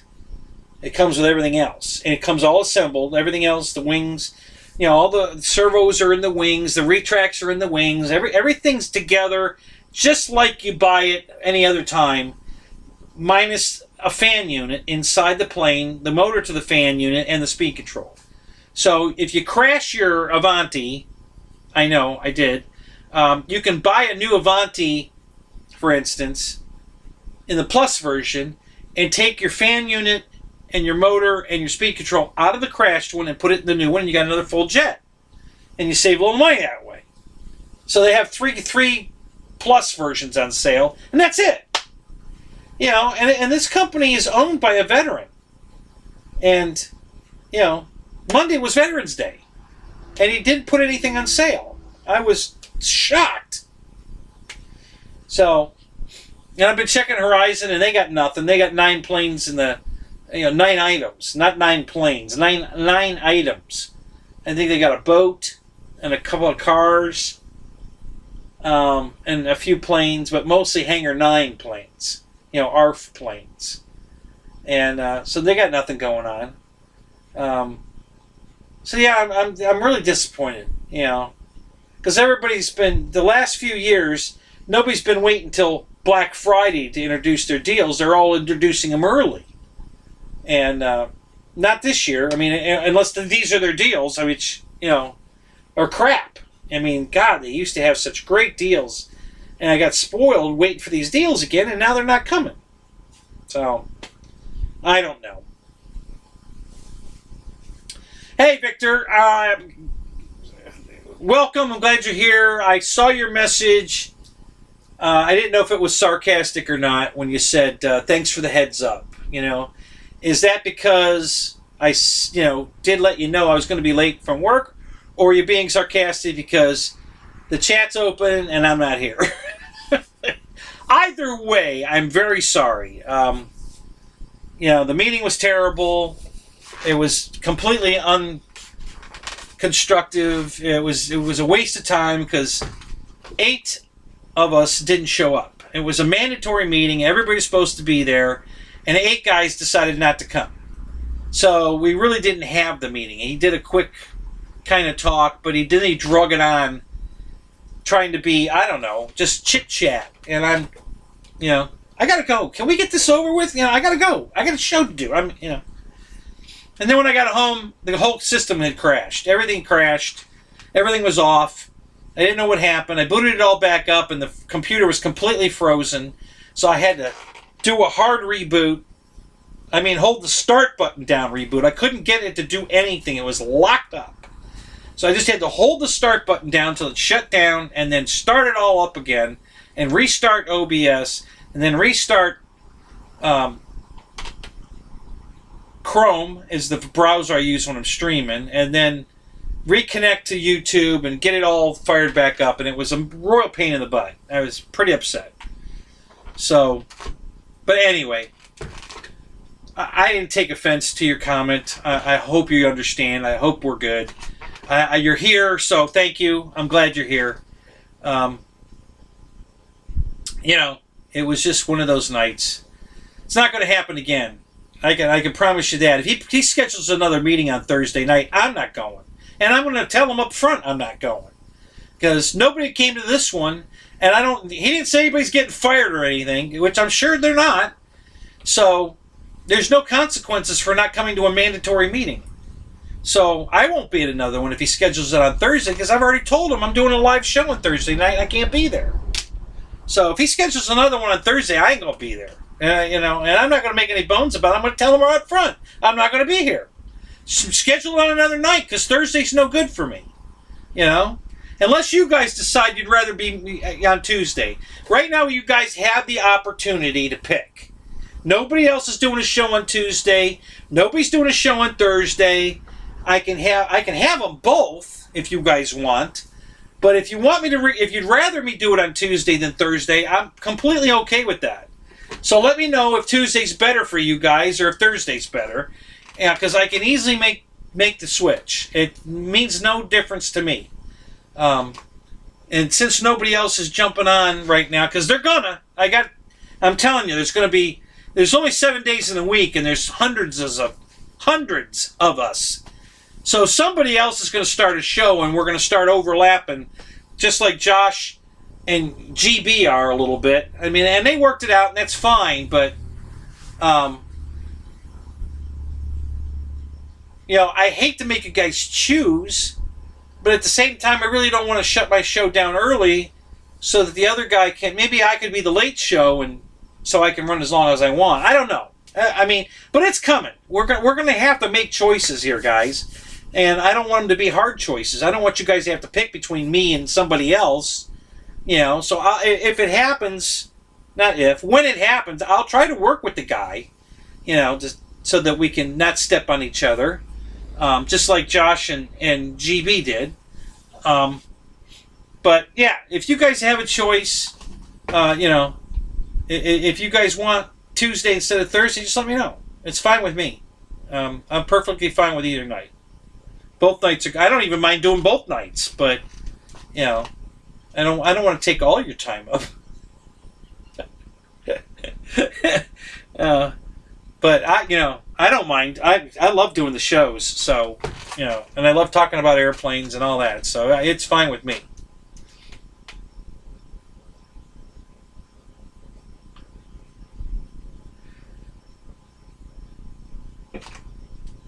That's a good question, Jeff. I'd like to know what's the difference between the 6S and the 8S F4. I'd love to pull the trigger on one of the F4s. I really would. I'm so on the fence. The nose gear's very small. It doesn't look like a grass ops kind of deal. But I haven't wrote it off. But I am concerned a little bit.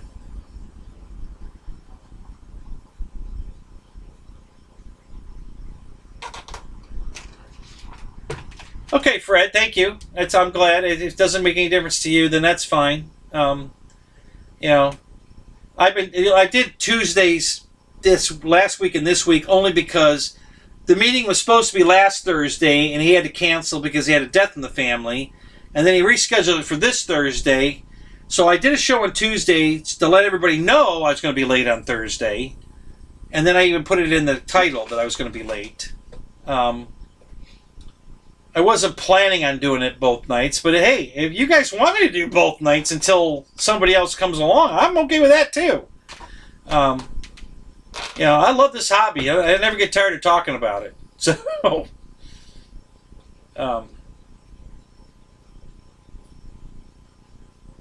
what has great gear for grass, Michael? Which plane are we talking about? And if you're talking about an F4, which one? Because there's like 3 of them now, right? Isn't there a... Horizon's got 1 or 2. And then Motion's got...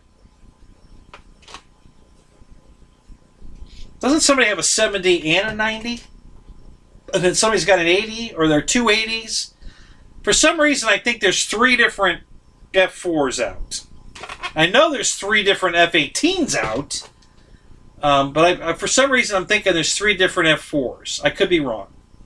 Maybe I'm thinking the 2 of them are the same 90 millimeter, but one's 6S and one's 8S. I'm not positive.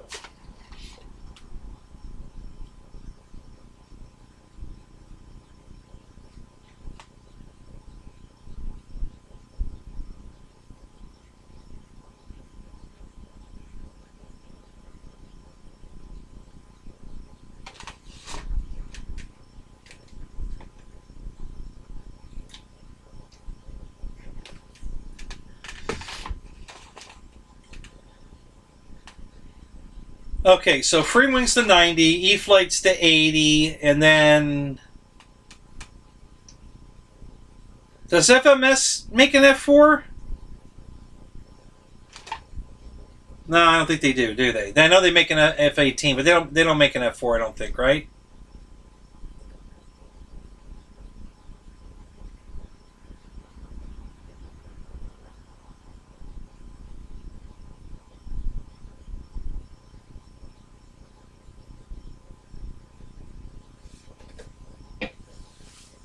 Yeah, the mains aren't my concern on the F4, Michael. It's the double wheel in the front because they're 2 small wheels, and I know it's aluminum gear and it's got the trailing arm, shock absorber, oleo and all that. I get it all. I'm just a little concerned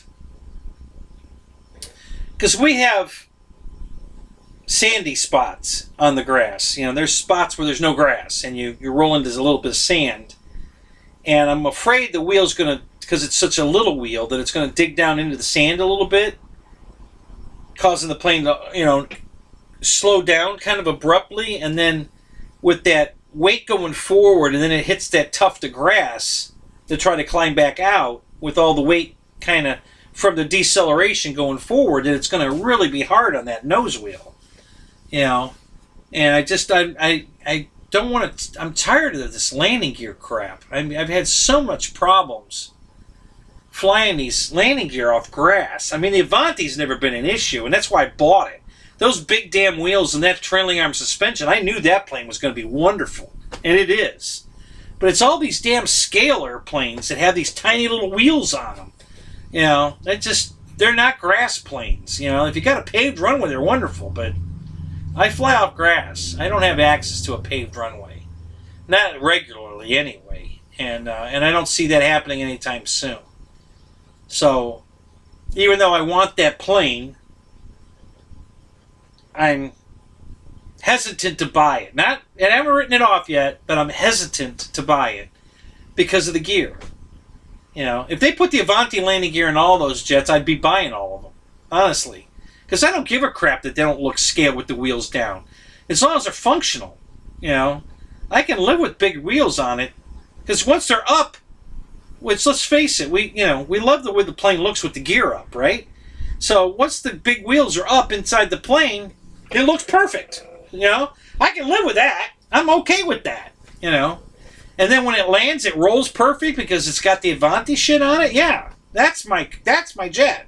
That's why I'm putting the Avanti gear on the 262 because I want it to work. I'm not that concerned about how scale it looks. I'm more concerned that it's functional. You know, I want to fly this stuff, and I don't want to fly it and have problems. So,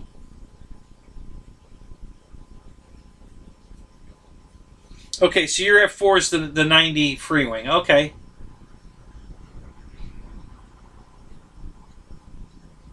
Is yours the 6S or 8S, Jeff?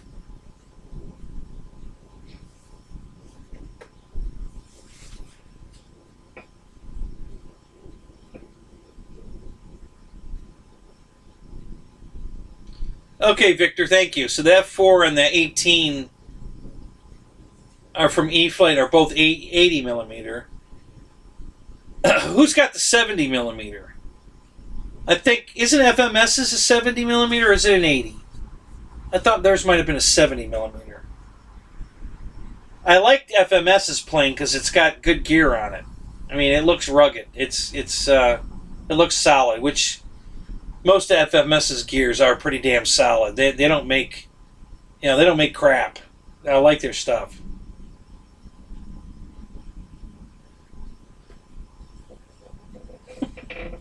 More coffee, be right back. Okay, so yours is the 6S. All right, Jeff, are you flying it off grass or are you flying off pavement?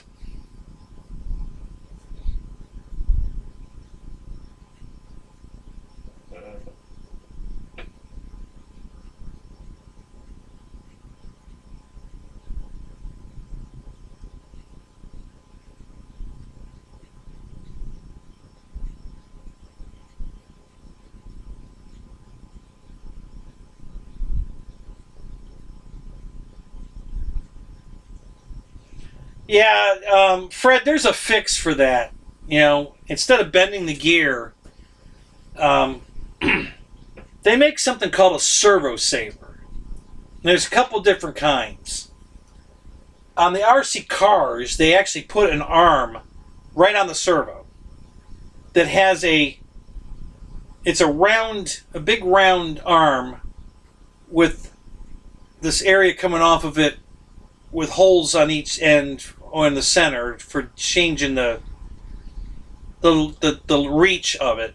But there's a torsion spring inside that servo that will allow the override both directions. So if the wheel hits something and twists, that torsion spring will give and let it twist, and then it comes back. And the spring's strong enough to make sure the wheel will recenter after the load that caused it to move in the first place has gone. You know, like you run over something or, whatever. It works great, and it's made to protect the servo from stripping gears, but it also protects the arm from bending as well because, that's the weak link. The spring gives, so nothing gets damaged. And then Dubro makes one as well where it's a rod going through a collet that you put on the servo arm. The rod goes through the collet, and you don't lock the collet. There's two separate collets on each side of it with springs in between it. So now you've got a spring on the one side and a spring on the other side of the collet with an outer collet on each side that you lock to the thing, and you put a little preload on the spring on both sides, about the same amount. And now, when it overrides, it collapses the spring whichever direction it has to go, and again, saves the arm, saves the servo. So you have a couple of choices there on a way to prevent stripping gears and bending your tiller arm. You just put the servo saver on it and let it take up the slack. Let it take up the, when something needs to move, the servo saver will move and save everything else. So I put one of those on my E-Flight plane, the giant T-28, because they were having all kinds of trouble with and Wes was talking about it too, because Papa's got one, and they keep stripping the gears on the servo. Well, there's two reasons to stripping the servo. A, they have the control arm too far out, so there's too much leverage on the servo to make the steering way more than you need. You don't need that nose wheel to steer that much.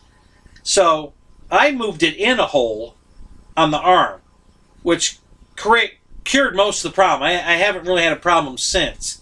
But just to be double safe, I put the override servo saver. I used the double collet one instead of the car one, just because I ordered it. I actually ordered that with these two airplanes. When I ordered these planes from Arrows, I put in the cart with it that override and got it, and put it in the plane. So, so those are some ideas to think about.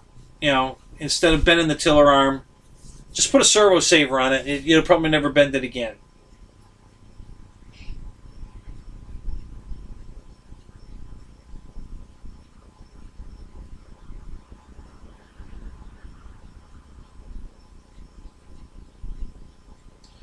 Yeah, like I just said, yeah, Michael, try them. I think you'll like them, And you can always adjust the preload on the spring, if it's not quite centering right, just adjust that preload on the spring, until you get it where you want it. And, I think you'll be real happy with it. Because it really doesn't limit the steering, it just gives you that cushion. Just like this, you got some cushion here. And it does the same thing, but on the steering arm. So, yeah, I think, I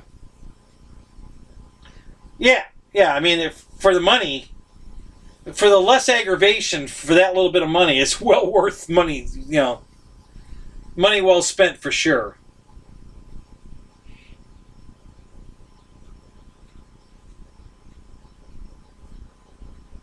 Right. Yeah, Fred, you're running off asphalt, so you're probably not having a problem with it. It's us grass guys that have a problem with that, and there were a lot of problems with it. There were a lot of complaints. Well, there were two complaints with the gear.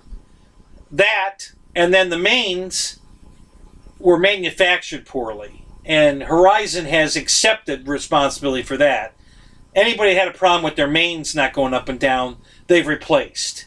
They replaced mine. I contacted them and I said, listen, I got all these gear that don't work. I sent them 2 sets from the A10. I sent them 3 sets from my P-51 Mustang, and I sent them the set from the T-28. And they tested them all out, and they sent me back. I think 3 of them were tested good. Well, yeah, they tested good because they're on the bench. You put them in the airplane, you get in the air, and then they stop working. So, but anyway, they gave me 20% off on replacement ones that I had to pay for, and they replaced the E-Flight ones for free because they accepted the fact that that the other ones were years old, and I told them, I've been having trouble since day one. I mean, you've already replaced them a couple of times, and so is motion, and they still don't work. In my Mustang, there's got to be something warped in the wing where the gear plugs in, because it's always the one side. I think it's the left gear. It won't go up all the way. I have to fart with it. On takeoff roll, I hit the gear switch, and the gear goes up, and the left one stalls every time. It works perfect on the bench. Turn it upside down, works perfect. Put it in the plane, put it in the air, and it won't go up. I always have to cycle it off and back on, and sometimes it'll go up and sometimes it won't. If I roll a plane inverted, it always goes in. No problem. As long as gravity's involved, it will make the full cycle first try every time, but I have to roll a plane upside down to do it. And I just, it's aggravating. I mean, it's not a big deal. I don't mind flying the plane inverted or nothing, but I think it looks cool when you're rolling down the runway, and as the nose wheels coming, or not the nose wheel, but as the mains are coming off the ground, the gear door open, You see the gear door open as, the mains are coming off the ground. It starts its climb out, and then all of a sudden the gear starts going up. And you're not, a couple feet off the ground, and the gear's already, it looks cool as shit. So now I have to get it up, a couple hundred feet, get it inverted, and then hit the gear switch to get the gear to go all the way up. Pain in the ass. And I was having that same problem with the T-28. I had to literally get it in the air, put the flaps all the way down so that it was flying at a high alpha, really slow high alpha, so the wind wasn't blowing on the gear to get them to go all the way up. They kept getting jammed halfway up, as the wheels were going into the wing. The gear on that plane has a spring, the old coil spring, so it's shock absorbing, back, not up and down, but back. And I'm thinking the wind is blowing on it, and it's giving that spring enough push to when the gear's cycling up, the gear is hanging back because that spring's given, and the wheel hits the wing, so it won't go in. So I got to stop the airplane, literally. I mean, I got to put the flaps down and get it in high alpha where it's almost dead stopped, and then cycle the gear. It goes upright every time when I do that. But if I'm flying at any speed at all and cycle the gear, they won't go in. So, but they replaced those, so I have brand new gear for that.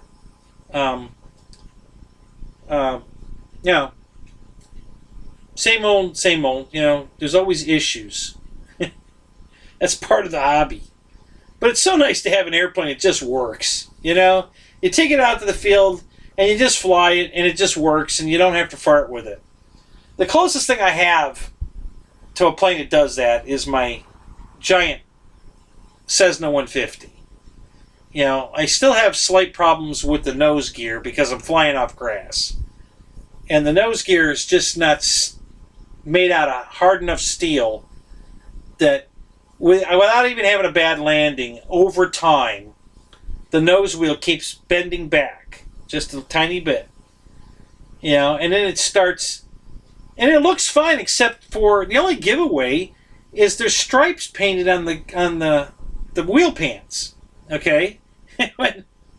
when the nose gear starts to bend back slightly, the stripes on the nose gear don't match, they're parallel, and then as that starts to bend back, this starts to, you start seeing the stripes are drooping, they're not parallel anymore, and it just kind of irritates me. Doesn't change the way it flies. Taxis on the ground fine, they work fine. It's just a visual that it kind of it irks me. So I actually have 3 nose wheels for that plane. And, as they bend over many flights, I've already straightened one of the other 2 or both of them. And one day at the field, I just decided, okay, it's time to change the nose gear. And I'll pull it out and put one of the other ones in. Doesn't take very long. It's a couple minutes. And then I throw the bent one in the time to fix later on repair box. And I'll get to it. When I get to it, I'll re-straighten it, and it'll be in the queue for the next time. So it's not a big deal, but that's the most reliable retractable landing gear I have of all the planes that have retracts. That's the one they it doesn't have retracts, but the nose wheel keeps bending, and I have to keep straightening it. But it like I said, it's not a big deal. It just works though, and it's so nice that it steers every time. I don't have to screw around with that, and the little oleo shock absorber works every time. I don't have to screw around with that. It's just reliable. It's a good, reliable airplane. So I really enjoy flying that one. I just know that every time I pull that out of the car, I'm not going to have a problem with it. It's going to fly. It's not going to, I'm not going to have an issue with a retract or, an aileron pulling off the hinges or a foam hinge tearing or, I just never have any problem with that airplane. It just flies. It's wonderful.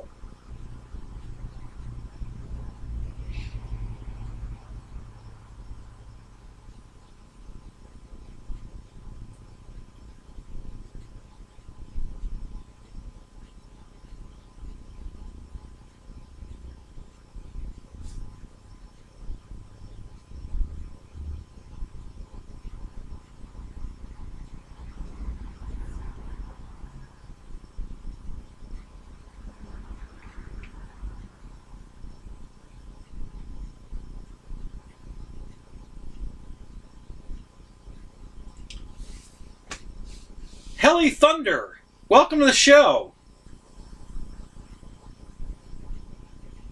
Thank you for checking out my videos. Thanks for coming to the show. I haven't seen you here before. Is this your first time in here? You've been here before lurking and you decided to speak up? In any case, welcome. I'm glad you're here. It's good to have new viewers. I love getting new viewers. I'll give you a wrench so you can put a link in if you want to upload something. No $50 surcharge on our show. Everybody gets a wrench. You now have a wrench.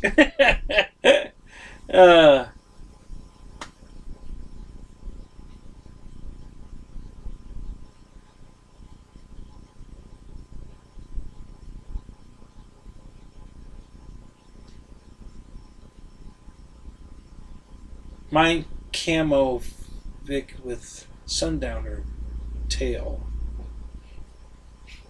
Is that a paint scheme, Sundowner? Michael, is that what... I'm assuming that your F4, it's got a Sundowner paint scheme? Yeah, I know Jeff's doing his in the black Playboy bunny. I think it's X-Jet channel. That's Bruce Simpson in New Zealand. They have a jet day out there, and I think that's where I saw the black bunny scheme. It was at his flying. I think that was the one. I'm not positive. I have seen it though. The turbine, the bigger turbine version. Beautiful airplane. I'm just in Florida. Painting a plane black in Florida is not a good idea. Just not a good idea. I mean, the sun is just brutal on black. And it's so damn hot in the summer here that it's guaranteed to gator on you. There's no way a black airplane is going to gator. There's nothing you can do about it. It's just going to happen. Even the navy blue ones do. It's and it's a shame because I love black airplanes. And there's a couple of schemes I want to paint, and I'm just like, I don't want to paint the foam black. I just don't. So there's a biplane that I think it was an E-Flight that I wanted really bad, and it was black, mostly black, and I didn't buy it because it was black. I really wanted that plane, but I just couldn't do it. I could not buy it because I just know it was gonna get ruined in the sun. This damn canopy got ruined.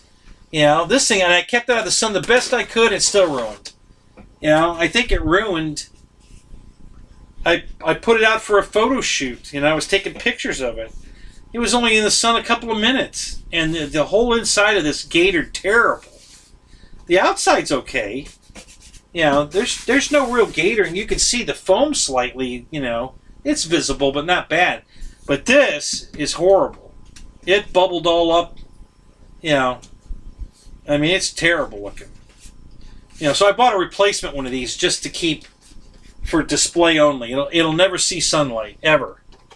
I'm gonna carry it around in a little box, and if I take it to the field to show it off, I'll have this under a canopy out of the sun, and then I'll take the cockpit out of the box in the shade under the tent and to put on the plane just for display purposes. But that will never see the sun, because I got so mad when that gatored, because this plane is so beautiful, and now the cockpit looks like ass. And I'm so bummed at that. And I think I bought an extra canopy and an extra. Yeah, I'm pretty sure I did. I think I just thought of that. I bought a whole cockpit, but I think I bought an extra canopy. Because I bought all the plastic. On one of my flights out of the field, I noticed when I landed that one of the gear doors on the nose gear was missing. So it blew off in flight. Never saw it come off. I have no idea where at the field it is. So I bought 2 extra bags of plastic. All the plastic parts on the plane. Anything and everything that's plastic on the plane is in that bag. In that parts bag. And I bought 2 of them. So I have all the extra gear doors in case it happens again or whatever. I have all the plastic parts for the plane. You know, times 2. You know, just in case. Bo will probably find that gear door when he cuts the grass. You know, he's pretty good about finding them and not running it over. He sees it up ahead and he stops and gets out and gets it. So there's a good chance I'll get that gear door back. But at the chance I don't, I've already replaced it. So I hope I get it back, because it's always nice to have spare parts. But if I don't, I'm not going to lose any sleep over it. I already bought 2 extra.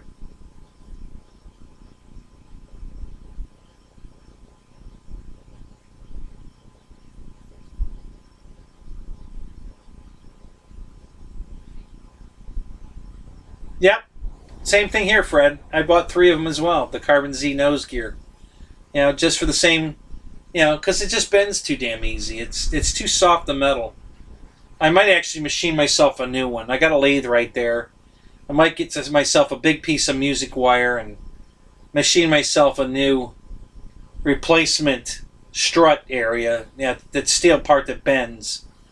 Just to stop it, because it's aggravating. It's not that big a deal. It doesn't affect the way the plane handles or anything, but it just looks bad. And it's irritating. And I'm sure if you've watched like Skip Build's video or whatever, you see that nose gear bent back. It looks awful. So, minor thing. Still flies fine.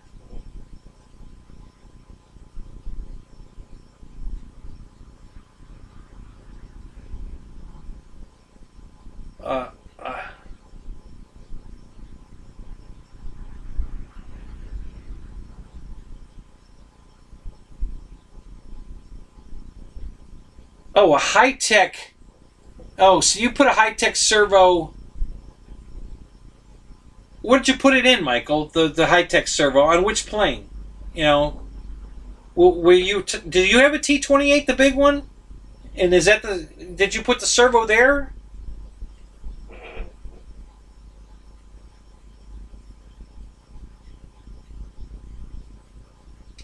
Yeah... Not that I care, Michael, because I can read internet. Because everybody makes a lot of spelling, errors. I do too. It's part of it's part of texting. You just learn to read around it. So, I get it. It's not a problem. I speak fluent text. I got it. What problem are you having with the servo in the 150? I've never had a servo problem with that plane.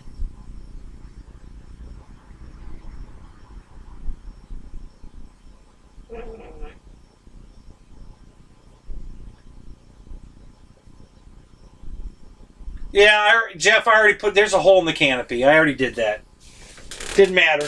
It gatored anyway. First thing I did, I put a hole right there. It's the very first thing I did when I saw this. I went, "Holy crap! This thing's not vented."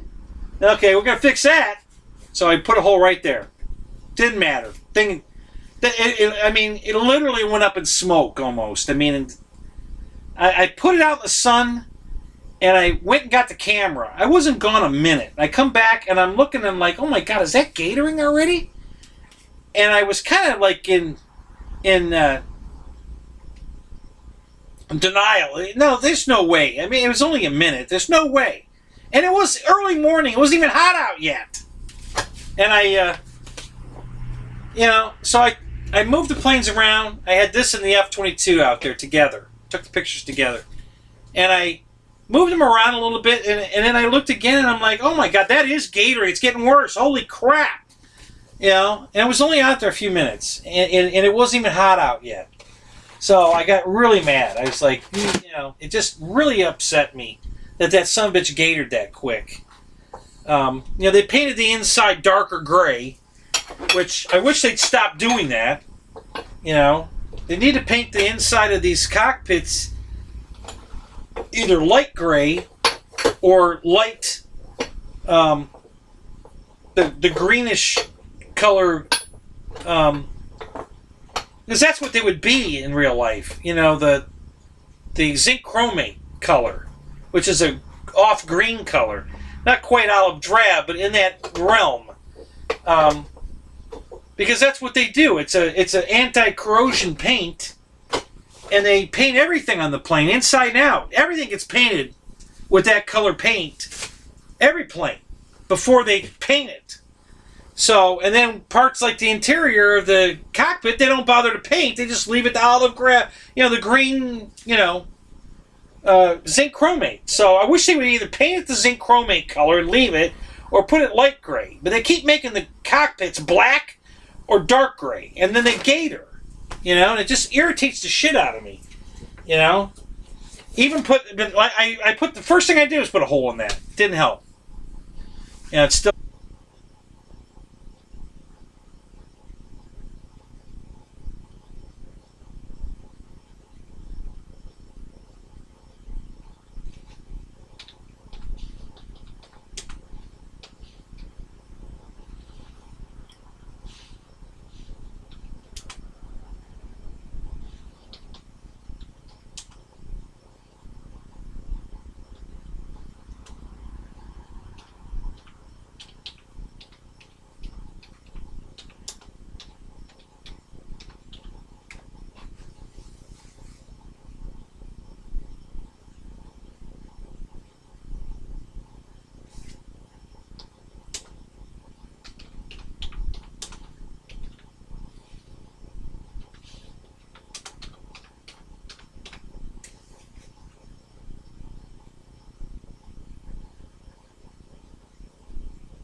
Are we back, guys?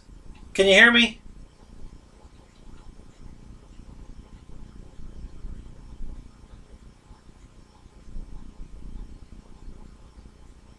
Ollie, ollie, oxen free.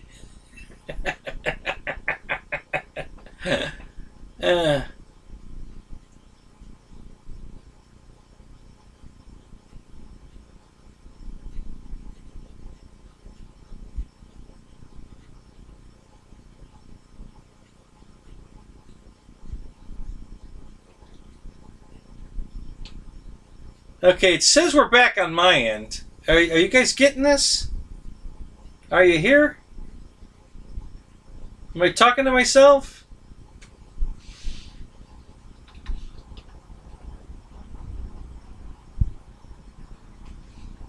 I pulled a Michael. Let's try that again.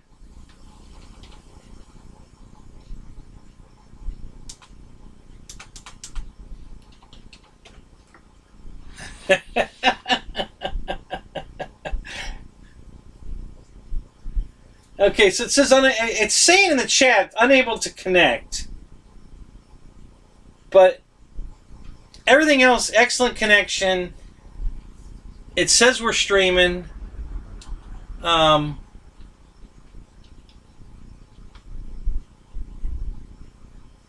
I don't know what's going on. That's weird.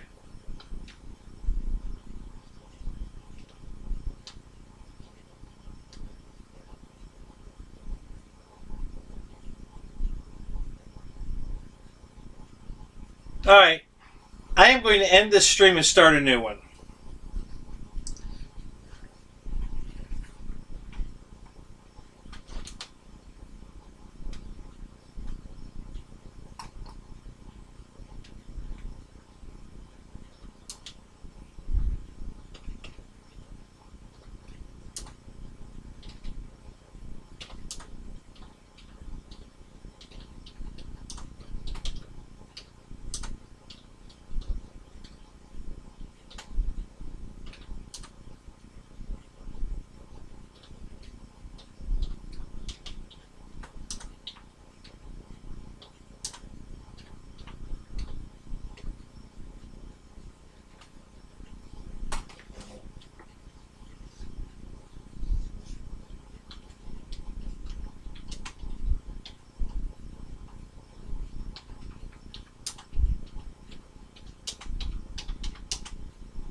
Oh my God, it's after midnight already.